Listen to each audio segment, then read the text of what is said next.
I said there is so much effort and struggle to design and shape human mind when we are out of womb.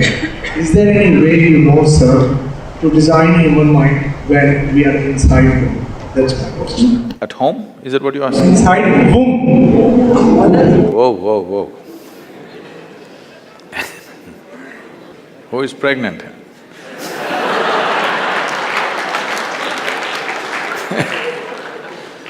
If you do not know this, maybe in northern part of the country it's largely almost gone totally. In south it's still little alive in the villages, but there also it's wiped out quite a bit. If you do not know this, from preconception to conception to various stages of pregnancy and delivery, and as long as the mother is feeding the child, there's an entire established process in this country as to how a woman should eat, what she should do, what kind of people she should interact with, what kind of form she should look at, what kind of form she should not look at, what kind of sound she should hear, what kind of sound she should not hear.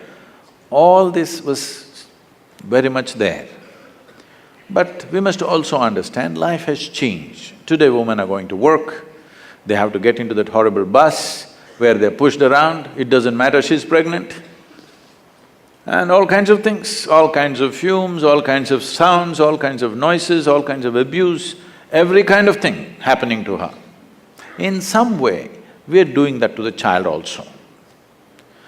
There is no job in the country or in the world where you can take off for 1.5 years and get back to the job to fulfill this.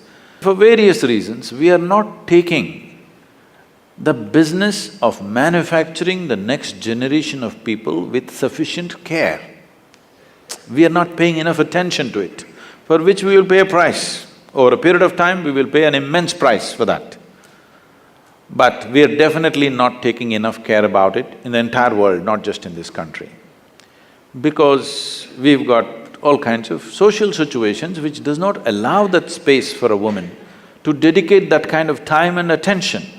See, being pregnant is not just about reproduction. We're literally manufacturing the next generation of people, isn't it? Is it not important, of all the products that you produce on this planet, is it not most important that we produce wonderful human beings for the future generation? Is it not the most important thing?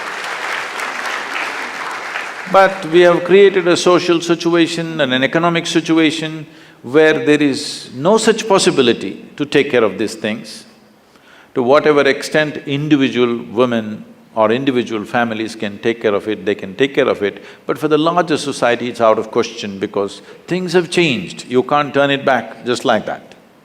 The intelligence of the body is such, if you already do not know this, if a woman delivers a male child, the quality of the milk that she produces is in a certain way.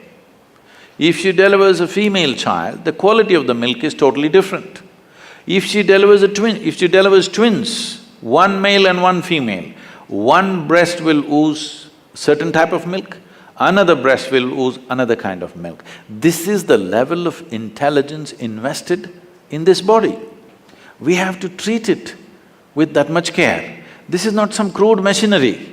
This is the finest piece of technology on the planet, isn't it? Yes or no? This is the finest thing.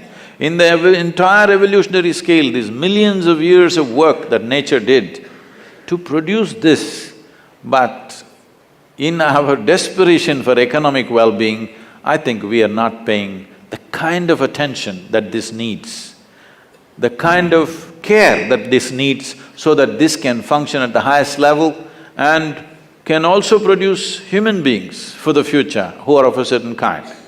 So how to develop the brain when they're in the womb? It's very important that the atmosphere in which the child is growing up is kept in a certain way, least amount of disturbance, with right kind of reverberations, right kind of sounds, right kind of food, everything. Today, they're barely nourished, the pregnant woman in most part of the country, they're barely nourished. Where is the question of right kind of vibrations, right kind of atmospheres? One thing we can do for this is, every home if possible, every working place, we can have a consecrated space. Today, slowly they're coming up with instruments which can measure the reverberations of certain objects. We can create consecrated spaces, or we can create consecrated objects, which at least at that time she can carry upon her body, so that kind of, to some extent, it's not the best solution, to some extent it neutralizes the outside impact to whatever extent possible. Or if she lives in a home, the place where she sleeps and other things are taken care of, some amount of respite can be there for that new life which is blossoming within the womb.